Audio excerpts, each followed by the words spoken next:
안녕하세요 여러분. 오늘은 지난번에 고배당 ETF에 대해서 알아봤다면 배당 성장형 ETF에 대해서 알아보는 시간을 가져보겠습니다. 그래서 오늘 제가 세 가지 ETF를 가져왔는데요. 바로 한번 알아보시죠. 그러면 운용사부터 한번 보실게요. VIG는 뱅가드, DGRO는 블랙락, DGRW는 위즈덤트리라는 운용사에서 각각 운용하고 있습니다. 뱅가드와 블랙락은 탑3 안에들은 초대형 자산운용사입니다. 그렇기 때문에 믿고 가셔도 될 것 같고, 위즈덤트리는 좀 생소한 분들도 많으실 텐데 생각보다 꽤 유명한 테마형 ETF들을 갖고 있는 자산운용사입니다. 시가총액이 VIG는 53.58빌리언, DGRO는 14.87빌리언, DGRW는 5.15빌리언으로 VIG가 압도적으로 크고 DGRW가 가장 작은 걸 볼 수 있습니다. 상장일도 역시 VIG가 맏형격으로 2006년도에 상장됐으며 DGRO는 2014년, DGRW는 2013년에 상장했습니다. 하지만 제가 항상 왜 상장일을 봐야 하는지에 대해서 설명을 드릴 때 이 펀드가 얼마나 위기에 강한지 살펴보기 위함이고, 위기가 왔을 때 어떤 탄력성을 보여주면서 다시 회복을 하는지 이런 것들을 살펴보기 위함이라고 말씀을 드렸습니다. 그래서 여기에 세 가지 ETF를 차트로 한번 비교해 봤는데요. 보시면은 어떤 느낌이 드시나요? 네, 맞습니다. 지금 거의 동일하게 움직이죠? 요 핑크색이 지금 DGRW고요. 노란색이 VIG, 보라색이 DGRO입니다. 하지만 요 세 그래프를 겹치면은 하나가 될 정도로 거의 유사하게 차트가 움직이고 있는 모습을 보실 수 있죠. 따라서 차트가 거의 똑같이 움직이기 때문에 상장일은 큰 의미가 없다, 이렇게 말씀드릴 수 있을 것 같아요. 그러면 다음으로는 수수료를 한번 봐보겠습니다. VIG는 0.06%, DGRO는 0.08%, DGRW는 0.28%입니다. 0.28%도 굉장히 싼 수수료에 속합니다. 하지만 이 뱅가드와 블랙락이 아주 대기업의 횡포를 부리면서 이렇게 가격을 후려치고 있습니다. 고객 입장에서는 좋지만 이 위즈덤트리 입장에서는 아주 속이 터질 것 같아요. 배당률은 1.62%, 2.27%, DGRW는 1.93% 이렇게 형성이 되어 있습니다. 그런데 배당 ETF라고 하셨는데 왜 SPHD나 SPYD보다 배당률이 절반 가까이밖에 안 되지? 하시는 분들 계실 것 같아요. 이 VIG나 DGRO, DGRW는 배당 성장형 ETF, 그러니까 배당금을 연속으로 늘려가고 있는 기업들을 모아놓은 거지 고배당을 주는 종목들을 모아놓은 게 아니기 때문에 사실 이름은 배당 ETF지만 배당을 잘 주는 성향의 기업을 모아놓은 ETF라고 이해하시는 편이 더 좋습니다. 그러니까 얘네가 왜 이런 종목들을 모아놨냐면 이렇게 배당을 연속적으로 올려주는 기업은 우량한 기업이고 펀더멘탈이 건강한 기업일 가능성이 크다. 그래서 이제 그걸 일종의 기준으로 삼아서 묶어놓은 거예요. 다음으로는 추종 인덱스입니다. 제일 먼저 VIG는 나스닥에서 발행하는 US Dividend Achievers Select Index를 추종하고요.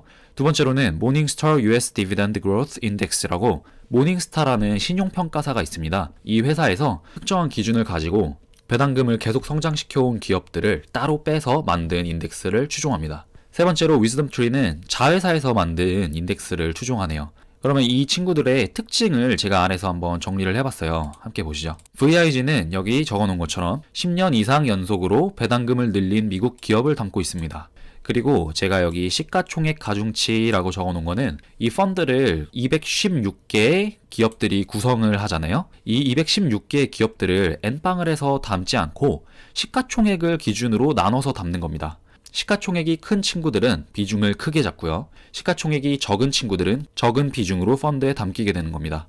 그러면 같은 논리로 배당금 가중치라고 제가 적어놓은 DGRO는 배당금을 많이 주는 기업일수록 이 펀드에서 높은 비중으로 편입이 될 거고요. 배당금을 적게 주는 기업일수록 더 적은 비중으로 이 펀드에 편입되어 있습니다. 반면에 DGRW는 조금 특이하게 이런 가중치를 딱히 두지 않고 이렇게 배당금 성장 장제력에 중점을 두어서 기업을 구성하고 있고요. 다시 그러면 위로 올라와서 회사 수를 한번 보겠습니다. VIG는 200여 개, DGRO는 거의 400개에 육박하고요. DGRW는 300개에 육박하죠.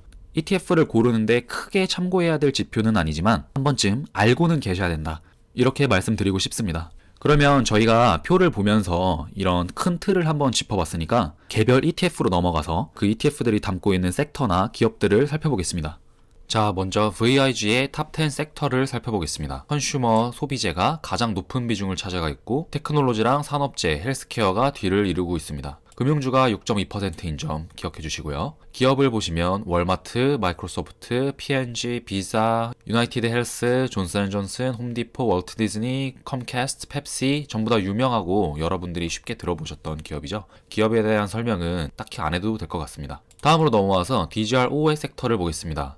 VIG와 가장 다른 점, 금융주가 아까는 6% 들어있던 것이 지금은 19%로 좀 많이 편입되어 있습니다. 테크놀로지랑 헬스케어, 산업군은 거의 비슷하게 들어와 있고요. 반면에 소비재가 조금 적은 비중으로 편입되어 있네요.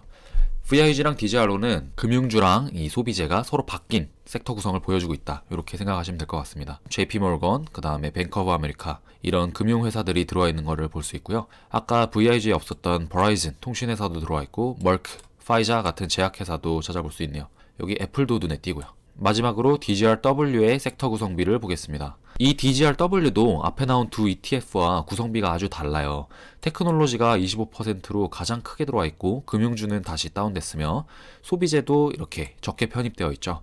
이 이유는 제가 표에서 먼저 번에 보여드렸던 것처럼 시가총액 기준이나 배당금 비중 기준으로 기업을 편입시킨 게 아니라 잠재력을 기준으로 기업을 편입시키다 보니까 이런 기술주들의 비중이 높아졌다고 볼 수 있을 것 같습니다. 그렇기 때문에 여기 애플이 가장 큰 비중으로 들어와 있고 마이크로소프트, 버라이즌, P&G 이런 회사들은 다 아까 봤던 기업들이고요. 못 보셨던 기업들은 코카콜라 여기 들어와 있고 알트리아 그룹이라고 요거는 이제 미국에서 담배를 제조하고 파는 회사입니다. 나머지는 앞에 기업이랑 거의 동일하다고 보셔도 좋을 것 같아요. 그러면 표를 보면서 마지막으로 정리를 해보면서 오늘 영상을 마쳐보겠습니다. 이 표를 보시면서 지금 이 영상을 보고 계신 여러분에게 어떤 ETF가 맞는지 한번 최종적으로 생각해 보시기 바랍니다. 제일 먼저 자산 규모가 크고 운용사가 튼튼하며 수수료가 저렴해서 나는 장기로 가져가고 싶다 하시는 분들에게는 VIG가 어울릴 것 같습니다. 두 번째로 나는 수수료도 저렴하면서 세계 1위 블랙락이 운용하고 있고 배당금을 이 셋 중에 현재 제일 많이 주고 있어. 그리고 분산시켜서 투자할 수 있는 게 좋아 하시는 분들은 이 DGR5가 맞을 것 같습니다. 하지만 나는 비록 0.28%라는 상대적으로 비싼 수수료를 지불하더라도 앞으로 성장할 가능성이 더 큰 기술주 중심으로 배당 성장주 ETF를 투자하고 싶다 하시는 분들은 DGRW가 어울릴 것 같네요. 이 5.15빌리언도 이 친구들에 비해서 상대적으로 초라한 금액이라 그렇지 결코 작은 ETF가 아닙니다. 참고로 그리고 DGRW는 얘네 둘과 다르게 월배당이기 때문에 이 점도 투자에 참고하시면 좋을 것 같습니다. 하지만 1.93%라는 배당률을 12로 나눠서 매달 지급을 받으면 사실상 금액적으로는 굉장히 낮기 때문에 매달 배당금이 들어온다. 그래서 난 좀 기분이 좋아, 신나 하는 그런 기분 전환용으로만 좋을 것 같고 배당금은 사실상 DGRO가 더 많이 들어오겠죠. 자, 오늘 영상은 여기까지고요. 이 영상을 보시면서 여러분들이 배당 성장주가 어떤 의미인지 그리고 그 성장주들을 담고 있는 대표 ETF 중에 어떤 게 내 성향에 맞는지 알아가셨으면 좋겠습니다. 그러면 다음번에 또 이런 유익한 ETF 영상과 깔쌈한 스펙 소식으로 돌아오겠습니다. 구독해주시면 이런 소식들을 바로바로 받아보실 수 있다는 점 알아주셨으면 좋겠고요. 진짜로 다음 영상에서 뵙겠습니다. 감사합니다.